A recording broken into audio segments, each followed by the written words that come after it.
నందు ప్రియ దేవుని బిడ్డలారా, ప్రసంగి భక్తుడు ఈ యొక్క మాటలను పరిశుద్ధాత్మ ద్వారా ఆయన రాస్తూ ఉంటున్నాడు. ఆయన తెలియజేస్తున్న మాటలకు మనం గమనించినప్పుడు, నీవు దేవుని మందిరమునకు పోవునప్పుడు నీ ప్రవర్తన జాగ్రత్తగా చూచుకొనుము అని రాస్తూ ఉంటున్నాడు. ఎక్కడికి వెళ్ళినప్పుడు, మనం దేవుని సముఖానికి వచ్చినప్పుడు మనము ఏమి సరి చేసుకోవాలని ఆయన మాట్లాడుతూ ఉంటున్నాడంటే, మన ప్రవర్తన సరి చేసుకోవాలి, జాగ్రత్తగా చూసుకోండి అని ఆయన మాట్లాడుతూ ఉంటున్నాడు. మన ప్రవర్తన అనగా ఆ, మనము కొన్ని కొన్ని సందర్భాల్లో కొన్ని కొన్ని విధాలుగా మన యొక్క ప్రవర్తన అప్పటికప్పుడు ఏమైపోతూ ఉంటుంది, మారిపోతూ ఉంటుంది. పరిస్థితులకు తగినట్టుగా మన ప్రవర్తన మారిపోతూ ఉంటుంది. అవునా? మందిరంకి వచ్చినప్పుడు చాలా జాగ్రత్తగా ఉంటాము. మందిరంలోనే ఆ, ఒక్కొక్కరితో ఒక్కొక్క విధంగా మనం మాట్లాడేటప్పుడు మన ప్రవర్తన కూడా మారుతూ ఉంటుంది. ఉదాహరణకు, మనకంటే గొప్పవారు ఉండారు అనుకోండి, వాళ్ళ దగ్గర చాలా వినయంగా మాట్లాడతాం. అవునా? ఎక్కడ? దేవుని ప్రాంగణంలోనే మనకంటే గొప్పవారు ఉండారు అనుకోండి, చేతులు కట్టుకొని వినయంగా మాట్లాడతాం. కొంచెము తక్కువగా ఎవరైనా ఉండారు అనుకోండి, వాళ్ళతో కొంచెం దురుసుగా మాట్లాడతాం. ఇంకొంచెము ఒక రకంగా డబ్బు కలిగిన వాళ్ళు లేకపోతే ఇంకొకరు ఎవరైనా ఉన్నారు అనుకోండి, వాళ్ళు కుర్చీలో కూర్చుంటే మనం నిలబడి మాట్లాడతాం. ఇంకా ఇక్కడ ఉండంగానే మన ప్రవర్తన రకరకాలుగా కానొస్తూ ఉంటుంది. అదే విధంగా బయటికి వెళ్ళామనుకోండి, ఇక అది చెప్పలేము మాట. ఇంట్లో ఒక విధంగా మన ప్రవర్తన ఉంటుంది, బయట ప్రపంచంలో మనకు ఒక విధంగా ప్రవర్తన ఉంటుంది, సమాజంలో ఇరుగు పొరుగు వారితో మాట్లాడేటప్పుడు మన ప్రవర్తన చాలా వేరుగా ఉంటుంది. అనగా మన ప్రవర్తన ఆయా సందర్భాలను బట్టి, ఆయా పరిస్థితులను బట్టి, ఆయా మనుషులను బట్టి మన ప్రవర్తనలో మార్పులనేవి కానొస్తూ ఉంటాయి. మనకిష్టమైన వారితో మాట్లాడుతున్నాం అనుకోండి, చాలా చక్కగా మాట్లాడతాం.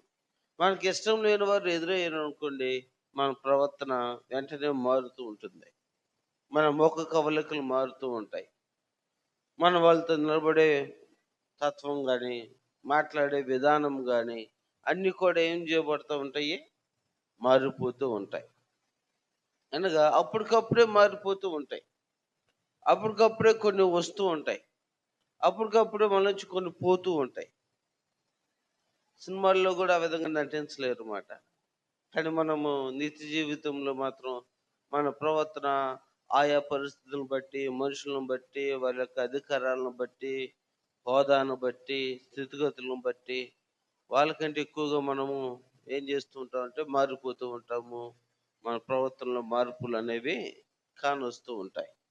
అయితే ఇక్కడ ప్రసంగి భక్తుడు తెలియజేస్తున్నాడు, నువ్వు దేవుని మందిరానికి వెళ్ళినప్పుడు నీ ప్రవర్తన ఎలా ఉందో ఒకసారి జాగ్రత్తగా చూచు. మనము దేవుని మందిరానికి వస్తూ ఉంటున్నాము. మనం దేవుని మందిరంకి వచ్చినప్పుడు మనల్ని ఎవరు చూస్తూ ఉంటున్నారు? ఎవరు చూస్తూ ఉంటున్నారు? దేవుడు చూస్తూ. మందిరంలోనే చూస్తాడా? బయట చూడ్డా? మందిరం మటుకే దేవుడా? కాదు కదా. ఆయన ఎక్కడైనా మనల్ని చూచే దేవుడు, ఎక్కడైనా మనల్ని పరిశీలించే దేవుడు. మన మాటలను పరిశీలిస్తాడు, మన ప్రవర్తన పరిశీలిస్తాడు, మన క్రియలను ఆయన పరిశీలిస్తాడు. మనం ఎక్కడున్నప్పటికీ కూడా మనం దేవునికి భయపడే వ్యక్తులుగా ఉండాలి. మనం ఎక్కడున్నప్పటికీ కూడా దేవుడు నన్ను చూస్తున్నాడనే భయం మనలో ఉండాలి. అలా లేనప్పుడు అది భక్తి కానే కాదు. ఇక్కడ ఆయన మాట్లాడుతున్నాడు, నువ్వు దేవుని మందిరానికి పోవునప్పుడు నీ ప్రవర్తన జాగ్రత్తగా చూచుకొనుము అని హెచ్చరిస్తూ ఉంటున్నాడు, మనతో మాట్లాడుతూ ఉంటున్నాడు. అయితే కొంతమంది వ్యక్తుల గురించి బైబిల్ గ్రంథంలో మనం చూద్దాం. మొదటి సమూయేలు గ్రంథము 8వ అధ్యాయము మొదటి నుంచి ధ్యానం చేద్దాం. మొదటి సమూయేలు గ్రంథం 8వ అధ్యాయము మొదటి నుంచి చూద్దాం. సమూయేలు వృద్ధుడైనప్పుడు తన కుమారులను ఇశ్రాయేలు మీద న్యాయాధిపతులుగా నియమించెను. అతని జ్యేష్ఠ కుమారుని పేరు యోవేలు, రెండవని పేరు అబియా. వీరు బెషర్బాలో న్యాయాధిపతులుగా ఉండిరి. అతని కుమారులు అతని ప్రవర్తనను అనుసరింపక ధనాపేక్షులై లంచము పుచ్చుకొని న్యాయమును త్రిప్పివేయగా అని రాయబడి ఉంటుంది. ఇక్కడ సమూయేలు భక్తుడు మనకు బాగా తెలుసు. ఆ సమూయేలు యొక్క భక్తుని యొక్క కుమారులు, అతనికి 2 కుమారులు ఉండారు. మొదటి కుమారుని పేరు యోవేలు, రెండవని పేరు అబియా. వీళ్ళిద్దరూ కూడా న్యాయాధిపతులుగా ఉండారు. వీళ్ళు ఇశ్రాయేలు ప్రజల మీద వీళ్ళు ఎలా ఉండారంటే న్యాయాధిపతులుగా ఉండారు. అయితే న్యాయాధిపతులుగా ఉన్న వీరిద్దరి యొక్క ప్రవర్తన ఎలా ఉన్నదో ఇక్కడ రాయబడి ఉంటుంది. వీళ్ళ యొక్క ప్రవర్తన, అతని కుమారులు అతని ప్రవర్తనను అనుసరింపక ధనాపేక్షులై లంచం పుచ్చుకొని న్యాయమును త్రిప్పివేయగా.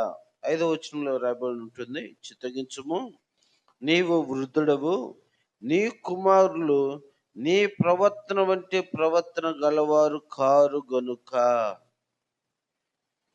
ఎలాంటి ప్రవర్తన కలిగిన వారు గారు అంట? సమూయేలు వంటి ప్రవర్తన కారంట.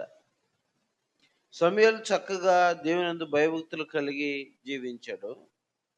అయితే అతని కుమారులు న్యాయాధిపతులుగా ఉన్నారు. ఆ న్యాయాధిపతులుగా ఉన్నవారు ఎలా ఉండారంట? న్యాయము ఏం చేయట్లేదు, తిప్పివేస్తూ ఉన్నారంట. అతని కుమారులు అతని ప్రవర్తనను అనుసరింపగా ధనాపేక్షకులై లంచము పుచ్చుకొని న్యాయము త్రిప్పివేయగా. ఏం చేస్తామంటున్నారంట? ఏం పుచ్చుకుంటున్నారు? లంచము పుచ్చుకొని ఏం తిప్పేస్తున్నారంట? న్యాయాన్ని తిప్పేస్తా ఉన్నారు. ఎవరు వీళ్ళు? న్యాయాధిపతులు అనగా దేవుని ప్రజలు. వారికి ఏదైనా గొడవ అయినప్పుడు, వాళ్ళకి ఏదైనా ఇబ్బందులు కలిగినప్పుడు వాళ్ళు న్యాయం కొరకు ఎవరి ఎద్దుకు వస్తారు? న్యాయాధిపతుల దగ్గరికి వస్తున్నారు. ఆ న్యాయాధిపతుల దగ్గరికి వచ్చినప్పుడు వాళ్ళు ఏం చేయాలి? దేవుని పక్షంగా వారికి ఎవరిది న్యాయం అయితే వాళ్ళకి న్యాయం తీర్చాలి, ఎవరిది అన్యాయం అయితే వాళ్ళది అన్యాయం అని చెప్పాలి. మంచి చెడులు యోచించి సరైన న్యాయం అనేది ప్రజలకు వీరు తీర్చాలి. అలాంటి వారు ఇక్కడ ఏం చేస్తా ఉన్నారంటే ధనాపేక్ష కలిగిన వారుగా ఉంటూ ఉన్నారంట. ఏం చేస్తా ఉన్నారు? ధనాపేక్ష. ఈరోజు మనం సమాజాన్ని గమనించినప్పుడు ఆ ధనముతోనే ఏం చేస్తూ ఉంటున్నారు? న్యాయాన్ని ఏం చేస్తూ ఉన్నారు? తిప్పివేస్తూ ఉంటున్నారు.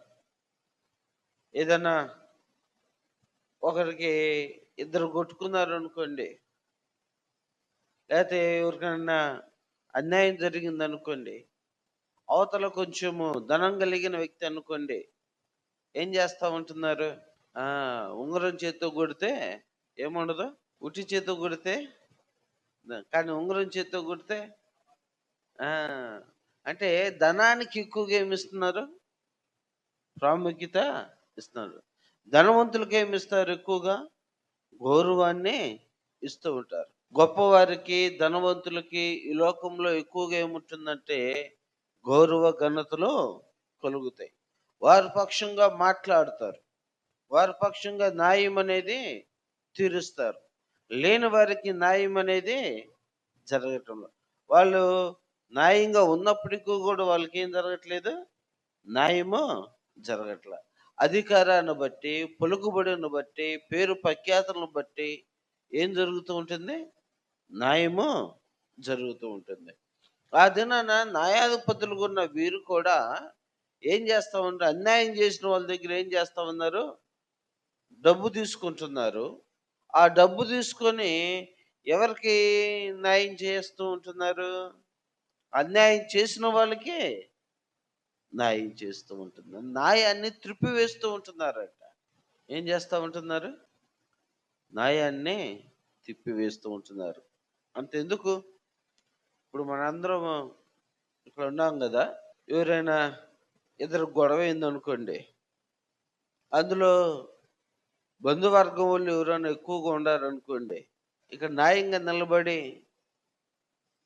ఇగో వాళ్ళదే తప్పు అని చెప్తారా? ఎవరికి సపోర్ట్ చేసుకుంటారు? అట్లా అంటే మనకి ఎక్కువ సంఖ్యాబలం ఎవరికి ఎక్కువగా ఉంటే వాళ్ళకేం చేస్తాం మనము? ఏం చేస్తాము? సపోర్టు చేసుకుంటాం. అంటే న్యాయాన్ని ఏం చేస్తూ ఉంటున్నాము? తిప్పివేస్తూ ఉంటున్నాం. అవతల వ్యక్తిది న్యాయమైనప్పటికీ, యువతల వ్యక్తి అన్యాయం చేసినప్పటికీ, కొట్టినప్పటికీ, తిట్టినప్పటికీ మనం ఏం చేస్తాము? ఇతనికి మనం ఏం చేస్తాము? సపోర్టు చేస్తాం.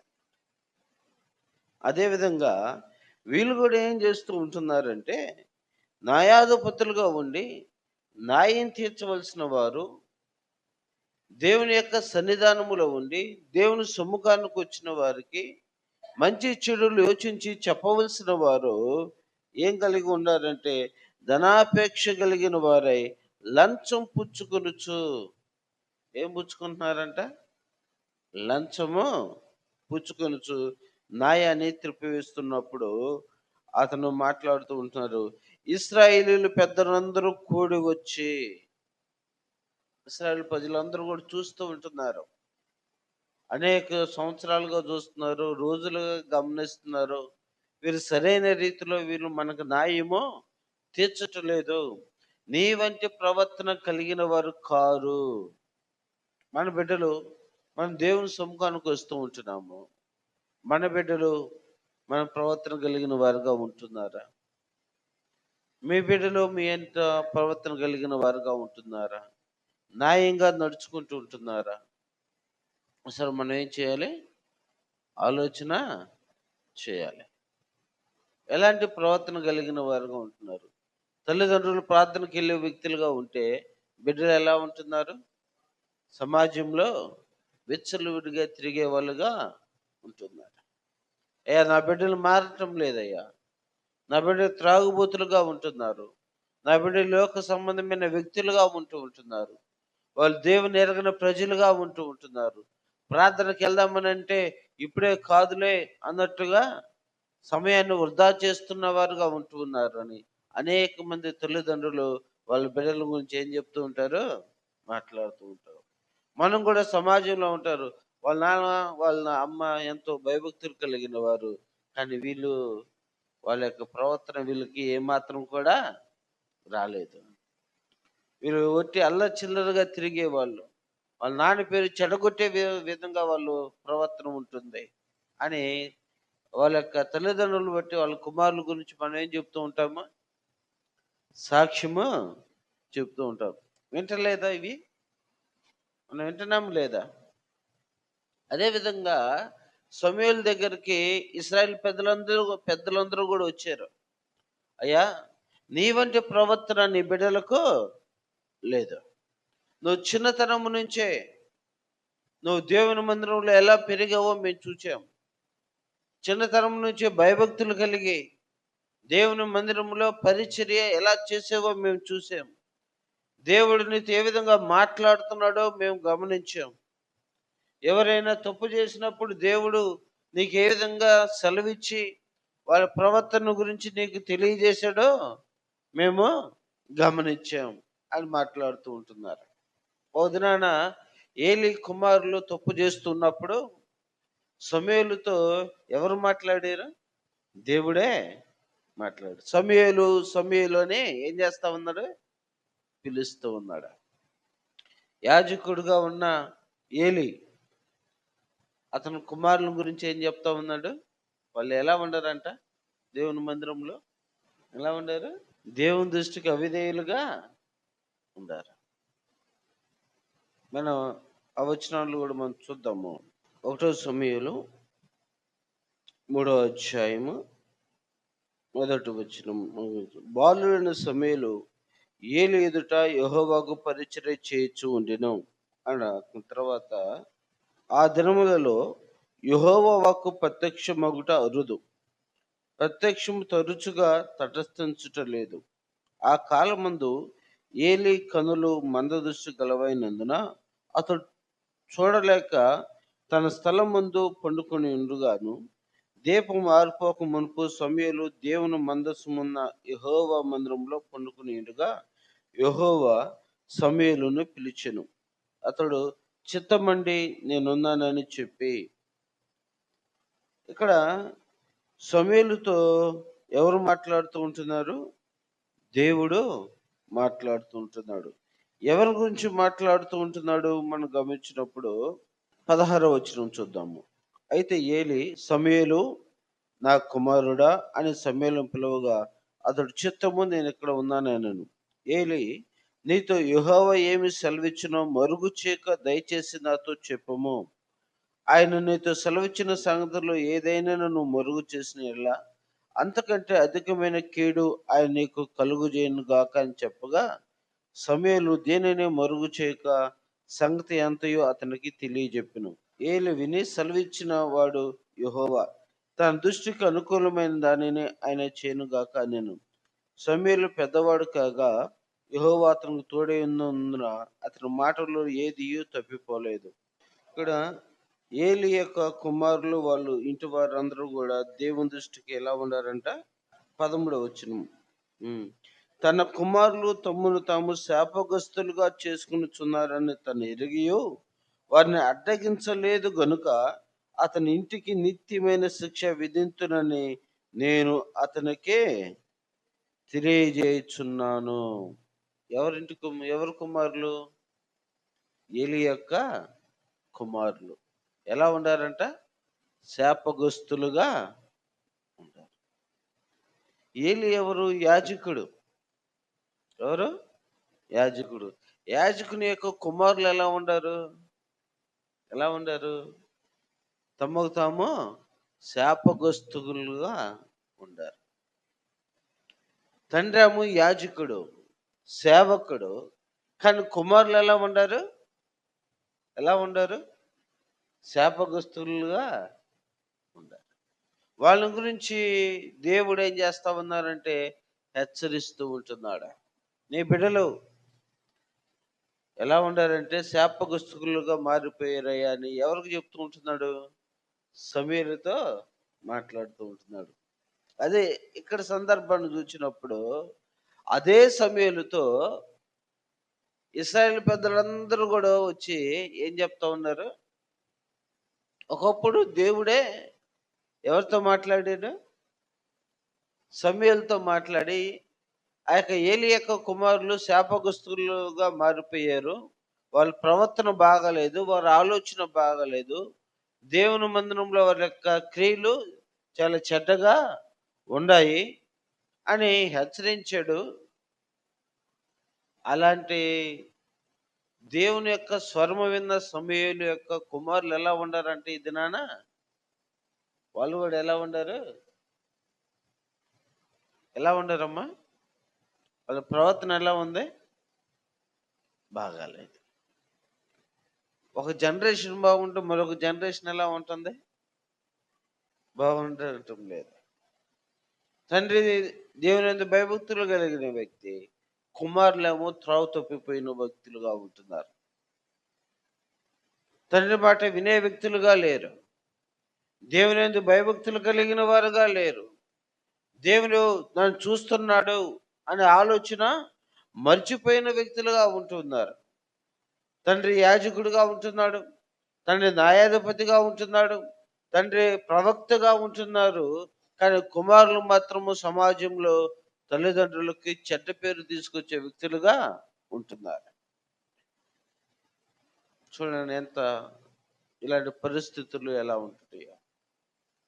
తండ్రి బలమైన సేవకుడిగా వాడబడుతున్నప్పటికీ వారికి కుమారులు ఎలా ఉంటున్నారంటే త్రోవ తప్పిపోయిన వ్యక్తులుగా ఉంటున్నారు. దేవుని దృష్టికి అవిధేయులుగా మార్చబడుతూ ఉంటున్నారు. దేవుని సముఖానికి రాలేకపోతూ ఉంటున్నారు. దేవుని సముఖంలో ఉన్నప్పటికీ కూడా న్యాయము నడుచుకునటం లేదు.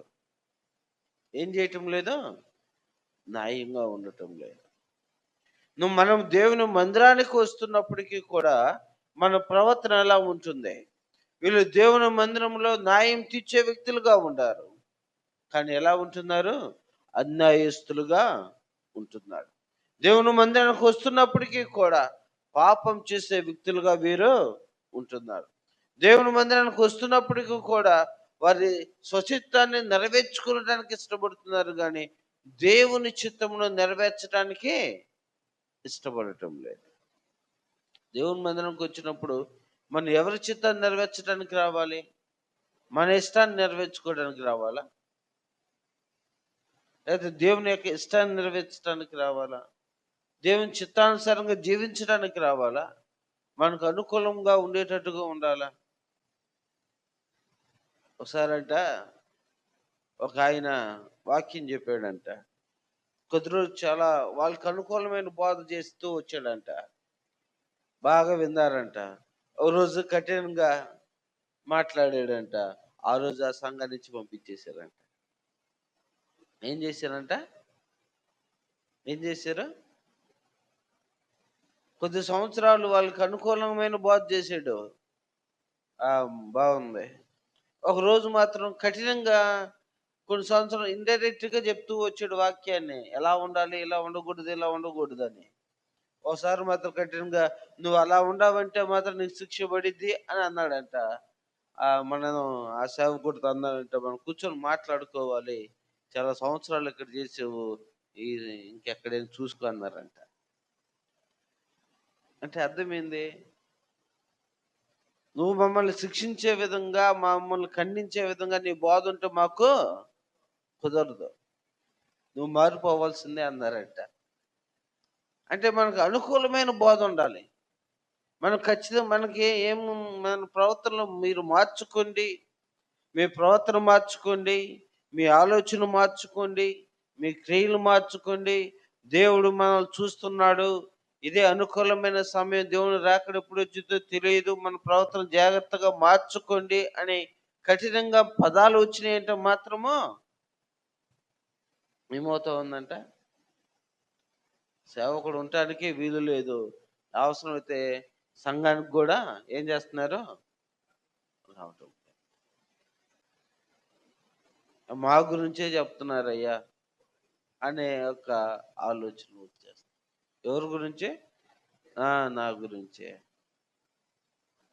నా ప్రవర్తన గురించి ఎత్తుతున్నారు అనే మాటలు మనము చూస్తూ ఉంటున్నాం.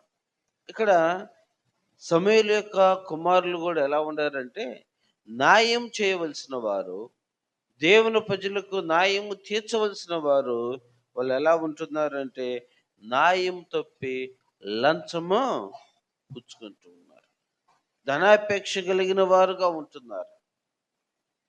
ధనాపేక్ష కలిగి ప్రవర్తించే వ్యక్తులుగా ఉంటున్నారు. మన దేవుని మందిరంలో మనం చెప్తూ ఉంటాము, నీ యొక్క మనసు, నీ ధనం ఎక్కడుండునో నీ మనసు అక్కడ ఉండును. డబ్బు ఎక్కడ ఉంటుందో మనసు కూడా అక్కడే ఉంటుంది. దేవుని మందిరంలో పరిచర్య చేస్తున్న వ్యక్తి, ఒక సేవకుడి దగ్గర నమ్మకంగా ఉంటున్న ఒక వ్యక్తి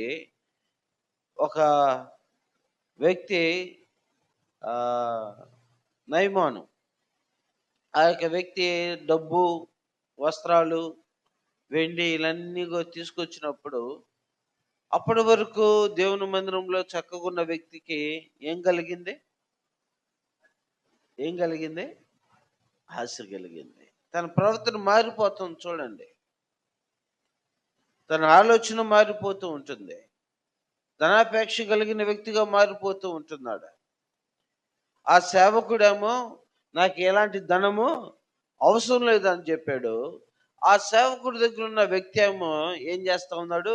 యెహోవా జీవము తోడు నా సేవకుడు నీ దగ్గరికి పంపించాడు. ఎవరు జీవం తోడంట? చూడండి, ఎవరి గురించి చెప్తున్నాడు? ఎవరిని అడ్డం పెడుతున్నాడు? దేవుని అడ్డం పెడుతున్నాడు. ఈరోజు దేవుని పేరు చెప్పి దేవుని బిడ్డలమని చెప్తూ, దేవుని సంఘములకు వస్తూ, వీళ్ళు దేవుని కుమారులుగానో కుమార్తెలుగానో క్రైస్తవులుగా పిలువబడుతున్న మనము, దేవుని సాక్షులుగా ఉండవలసిన మనము,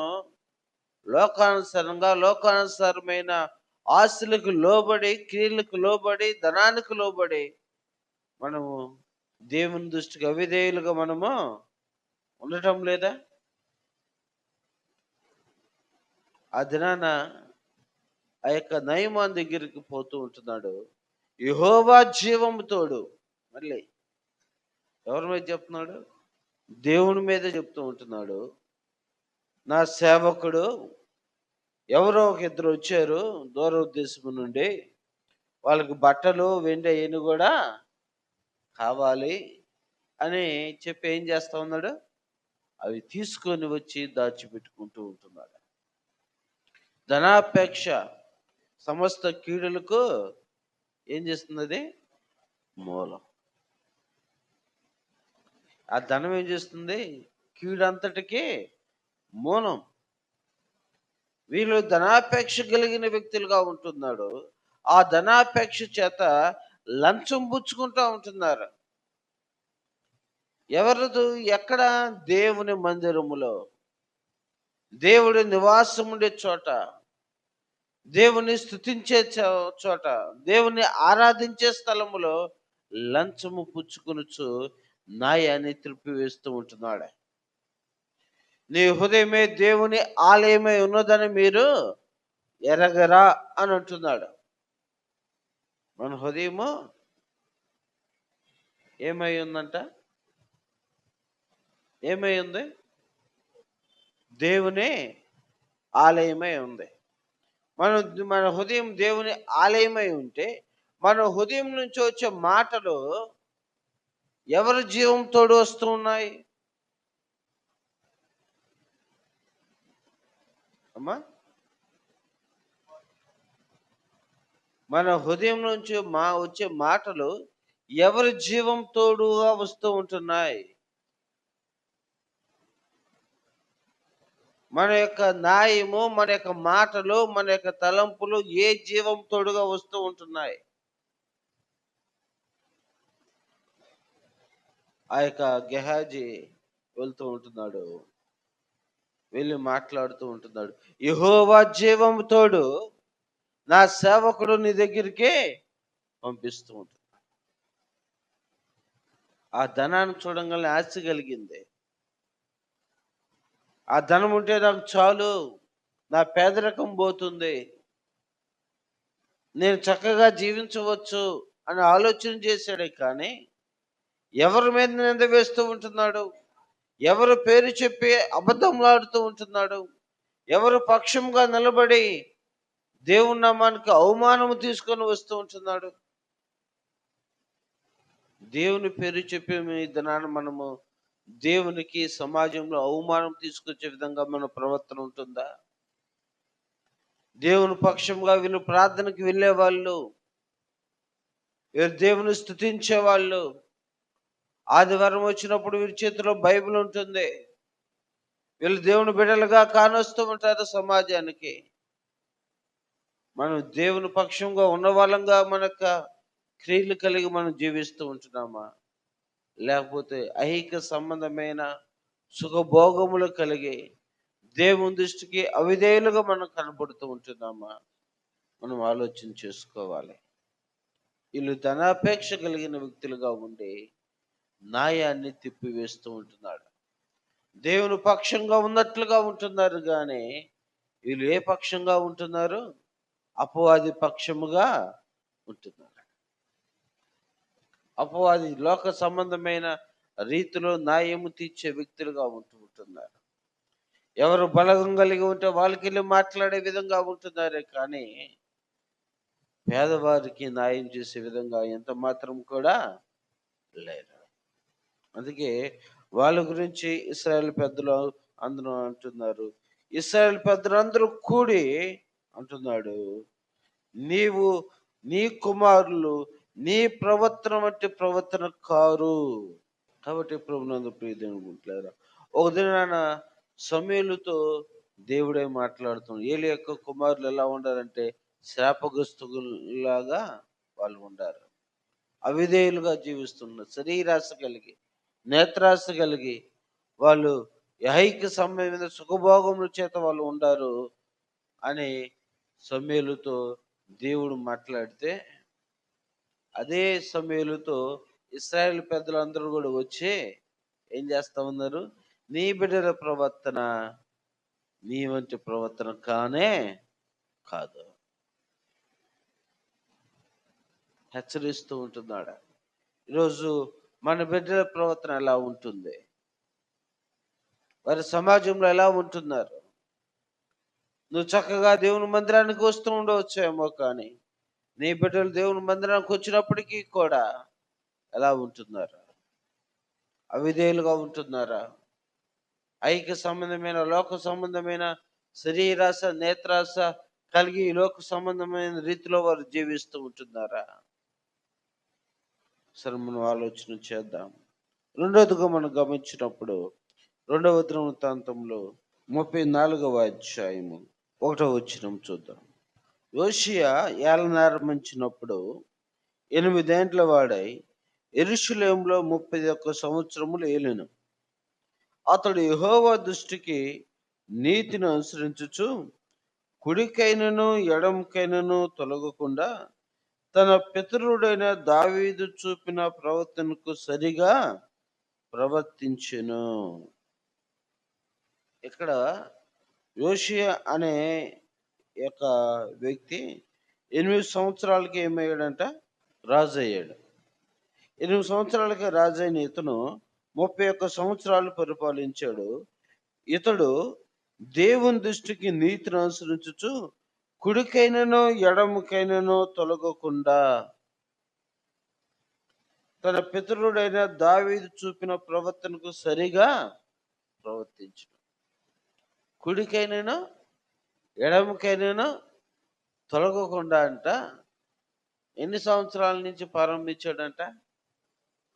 8వ సంవత్సరం కాంచి, బాలుడుగా ఉన్నప్పటి నుంచే, చిన్నతనము నుంచే భయభక్తులు కలిగి దేవుడు చూపించిన మార్గంలో తను ఏం చేస్తా ఉన్నాడు? నడుస్తూ ఉంటున్నాడు. తన ప్రవర్తనలో ఎక్కడ మార్పు లేకుండా మొదట ఎలా ఉన్నాడో తుదుకు కూడా అలాగానే తన యొక్క ప్రవర్తన ఏం చేస్తా ఉన్నాడు? చూసుకుంటూ ఉంటున్నాడు. అదే మొదట చెప్పుకున్నాం కదా మనం, మన ప్రవర్తనలో మనుషులను బట్టి మన ప్రవర్తన ఎలా ఉంటుంది? మారిపోతూ ఉంటుంది. సమాజంలో ఒక విధంగా, మందిరంలో ఒక విధంగా మారిపోతూ ఉంటుంది. కానీ ఇతని యొక్క ప్రవర్తన కుడికైనను ఎడమకైనను తొలగలేదంట. అంటే మొదటి నుంచి తను ఒకే విధంగా తన ప్రవర్తన ఉంది. జనముండా లేకపోయినా, ఎవరుండా లేకపోయినా దేవుడు నన్ను చూస్తున్నాడని భయభక్తులు కలిగి తన యొక్క ప్రవర్తన ఉంటా ఉంది. ఒకసారి ఒక తండ్రికి ముగ్గురు కుమారులు. ఆ ముగ్గురు కుమారులను పిలిచి ఒక మాట చెప్పాడు. అయ్యా, నా తర్వాత మీరు రాజులుగా ఉండాలి. మీరు రాజులుగా ఉండాలంటే నేను చెప్పిన పని మీరు చేయాలి అని చెప్పాడు. అయితే ఏం పని చేయాలి అంటే వాళ్ళకి ముగ్గురికి ఒక గొర్రెని ఇచ్చాడు. ఇచ్చి ఎవరు చూడని ప్లేస్కి వెళ్ళి మీరేం చేయాలి? గొర్రెను చంపి తీసుకొని రావాలి అని చెప్పాడంట. ఎవరు చూడని స్థలముకి వెళ్ళి దాన్ని చంపి తీసుకొని రావాలి అని చెప్పాడంట. సరే, ముగ్గురు కుమారులు, ఒక వ్యక్తి ఏమో ఒక మంచి అరణ్యంలో, అరణ్యంలోకి వెళ్ళాడు. ఎక్కడికి వెళ్ళాడు? అడవుల్లోకి వెళ్ళిపోయాడు. ఎవరు చూడని స్థలంలోకి వెళ్ళిపోయి అక్కడ చంపుకొని వచ్చాడు. ఇంకొక అతను సముద్రంలోకి వెళ్ళిపోయాడు. సముద్రంలో ఒక మధ్యలోకి వెళ్ళిపోయాడు. అంటే చుట్టూ చూశాడు, ఎవరు లేరు, చంపుకొని వచ్చాడు. ఇంకొక అతను ఎడారిలోకి వెళ్ళిపోయాడు. ఆ ఎడారిలోకి వెళ్ళిపోతే చుట్టూ ఎవరు లేరు. అయినప్పటికీ తను ఏం చేశాడంటే చంపకుండా తిరిగి వచ్చాడు. ఎప్పుడైనా మనము ఏదైనా పొరపాటు ఏదైనా చేయాలి అనుకున్నాం అనుకోండి, ముందు ఏం చేస్తాము? ఏం చేస్తాం ముందు? మనలో మనకు తెలిసినోళ్ళు ఇక్కడ ఎవరైనా ఉండారేమో ఏం చేస్తాము? చుట్టూ చూసుకుంటాం. చూసుకుంటాం లేదా? గవక్కన ఎవరైనా ఉండారనుకోండి, అరెరే! గబుక్కన మళ్ళీ ఇతనెళ్ళి పాస్టర్‌కి చెప్తాడో, లేకపోతే ఇంకొకళ్ళకి చెప్తాడో అని భయంతో ఉండం. ఎవరు లేరనుకోండి ధైర్యంగా ఉంటాం. అంటే నన్నెవరు చూడలేదు. తెలిసినోళ్ళు ఎవరిక్కడ లేరులే అని ధైర్యం ఉండిద్ది. అవునా? అనగా తప్పు చేసేటప్పుడు మనం చుట్టూ ఏం చేస్తాము? పార చూసుకుంటాం. ఎవరు లేకపోతే ధైర్యంగా తప్పు చేసేసి నాకంటే నీతిమంతుడు మరొకరు లేరు అన్నట్లుగా వచ్చేస్తా ఉంటాం. వీళ్ళు కూడా అరణ్యంలోకి పోయారు. ఇక్కడ అరణ్యంలో నన్నెవరో చూడటం లేదు, నన్నెవరు గమనించటం లేదు అని అక్కడ చంపేశాడు. ఇంకొక అతను సముద్రపు మధ్యలోకి వెళ్ళారు. ఇక్కడికి ఎవరు రారు, ఏ వేటగాడు కూడా ఇక్కడ లేడనుకొని అక్కడ అతను చంపివేసి వచ్చేసాడు. మరొక అతను ఎడారిలోకి వెళ్ళాడు. ఆ ఎడారిలో ఎవరు లేనప్పటికీ కూడా చంపకుండా వచ్చేసాడు. ముగ్గురు వచ్చారు. ఆ తండ్రితో చెప్తూ ఉంటున్నారు, నాన్న నేను అరణ్యానికి వెళ్ళాను, ఎవరు లేరు అక్కడ, నేను చంపేసి వచ్చేసాను అన్నాడు. నేను సముద్రం మధ్యలోకి వెళ్ళాను, ఎవరు నన్ను చూడలేదు అని చెప్పాడు. నువ్వేందయ్యా ఉత్త గొర్రెని తీసుకుని వచ్చావంటే, నేను ఎడారిలోకి వెళ్ళాను, కొన్ని సుదూర ప్రాంతాలు చూసిన ఎవరు కూడా కానరాలేదు, కానీ ఎవరో నన్ను గమనిస్తున్నట్లుగా ఉంది, కనుక నేను చంపకుండా తిరిగి వచ్చాను అని అంటున్నాడు. ఎడారిలో వెళ్ళినప్పటికీ కూడా ఏం చేయలేదంట, చంపకుండా తిరిగి వచ్చి ఎవరో నన్ను ఏం చేస్తున్నారంట, చూస్తున్నారు. నిజంగా దేవుని యందు భయభక్తులు కలిగి ఉంటే మనం ఒంటరిగా ఉండా, 10 మందిలో ఉండా, 100 మందిలో ఉండా, ఎక్కడ ఉన్నా, ఇక్కడ నీ తల్లిదండ్రులున్నా, బంధువులున్నా, స్నేహితులున్నా, లేదా నువ్వు వేరే రాష్ట్రంలో ఉన్నా, వేరే దేశంలో ఉన్నా, ప్రపంచంలో నువ్వెక్కడ ఉండా, దేవుని యందు భయభక్తులు కలిగి ఉంటే మన ప్రవర్తనలో ఎలాంటి మార్పు రానే రాదు. మన చుట్టుపక్కల ఎత్తుక్కోవాల్సిన అవసరం లేదు. ఈ ఊరు కాకపోతే ఇంకొక ఊరు, ఈ ఊరికి మా ఊరు ఎవరు రారులే అనుకోవడానికి లేనే లేదు. వేరే రాష్ట్రంలో ఉండవచ్చు, వేరే దేశంలో ఉండవచ్చు. నువ్వు ఎక్కడ ఉన్నప్పటికీ మా ఊరోళ్ళు, మా దేశం వాళ్ళు, మా రాష్ట్రం వాళ్ళు ఎక్కడ లేకపోవచ్చు. కానీ నన్ను ఎవరు చూస్తున్నారు? నా దేవుడు నన్ను చూస్తున్నాడు. నేను ఆయనకు భయపడాలి కానీ మనుషులకు మాత్రం నేను భయపడకూడదు. ఎంతకాలం మనుషులకు భయపడుతూ దాక్కుంటూ ఉంటాం? నీ హృదయంలో పాపం చేయాలనే తలంపు ఉంటే, నీ హృదయంలో పాపం చేయాలనే ఆలోచన ఉంటే నువ్వేం చేస్తావు? పాపం చేస్తావు. అసలు నీ హృదయంలో దేవుడు ఉంటే నువ్వు పాపం చేయాలనే ఆలోచనే నీకు రాదు. దేవుడు నన్ను చూస్తున్నాడనే భావన నీ హృదయంలో ఉంటే నువ్వు ఎక్కడ ఉండా, ఏ ప్రాంతంలో ఉండా కూడా నువ్వు తప్పు చేయటానికి ఏం చేస్తావు అంటే ఆలోచన చేస్తావు, భయపడతావు. ఎందుకంటే దేవుడు నన్ను చూస్తున్నాడు. ఆ కుమారుడు అదే ఎడారిలోకి వెళ్ళినప్పటికీ కూడా తను ఏం చేస్తా ఉన్నాడంట, నన్నెవరో వెంబడిస్తూ ఉన్నాడు, నన్నెవరో చూస్తూ ఉంటున్నారు, నన్నెవరో గమనిస్తున్నట్లుగా ఉంది అని అంటున్నాడు. కాబట్టి తను ఏం చేస్తామనంటే అక్కడి నుంచి తన గొర్రెని ఏం చేస్తామన్నాడు, తీసుకుని వచ్చాడు. అప్పుడు ఆ తండ్రి అంటున్నాడు, అయితే నువ్వే రాజువు అని అంటున్నాడు. ఎవరు? రాజు. ఎవరు చూస్తున్నా, ఎవరు చూడకపోయినా దేవుడు నన్ను చూస్తున్నాడు అనే భావనతో ఉంటే అతను ఏం చేస్తాడు? న్యాయమో తప్పడు. ఏం చేయడు? న్యాయం తప్పడు. సరిగా ప్రవర్తిస్తాడు. తన ప్రజలకు క్షేమాన్ని ఇస్తాడు.